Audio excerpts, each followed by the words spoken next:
Dan, Sianka, Dan, looking forward to the water tonight.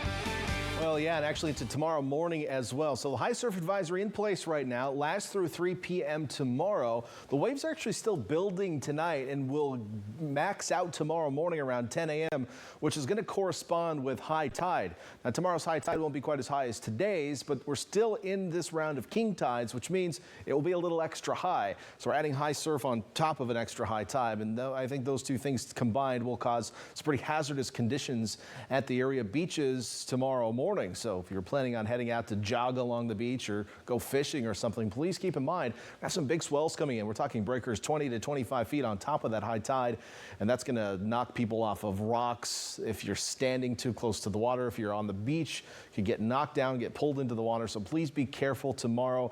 We will continue to have rounds of bigger waves come throughout the week. Would not be surprised to see more high surf advisories, for example, issued as time goes by this week. So Storm Tracker is showing some wet weather across Pacific Northwest. What's new? They've been getting pounded with more storm systems behind it, but high pressure off to our south is building in, and that's going to mean warmer, drier conditions for us right here on the central coast as we head through the next couple of days. And it's actually going to get quite warm for this time of year, to the point where we may be talking about, in some cases, some record highs. Not quite yet, but later on in the week when temperatures fully warm as this ridge strengthens. So at the time being, we're in the 50s around the bay and for most inland locations. It will be a little cooler tomorrow morning than it was this morning because the clouds are starting to thin out finally.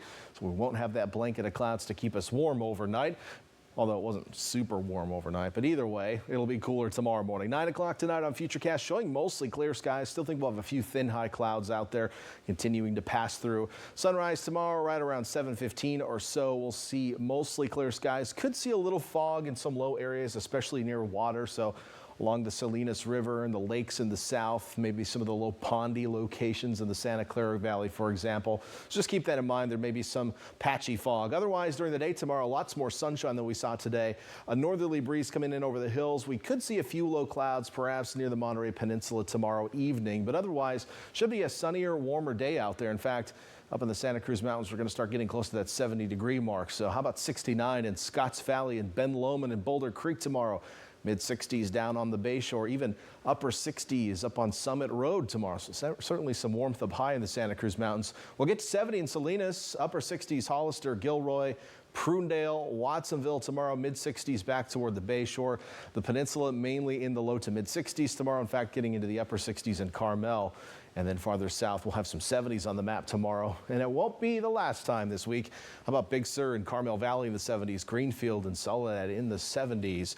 And look at the 7-day forecast. These are for coastal cities now. So we're talking Santa Cruz, as far inland as like Watsonville, Salinas, Marina, Monterey Peninsula. You are in this forecast. Highs in the mid to upper 60s for the rest of the week.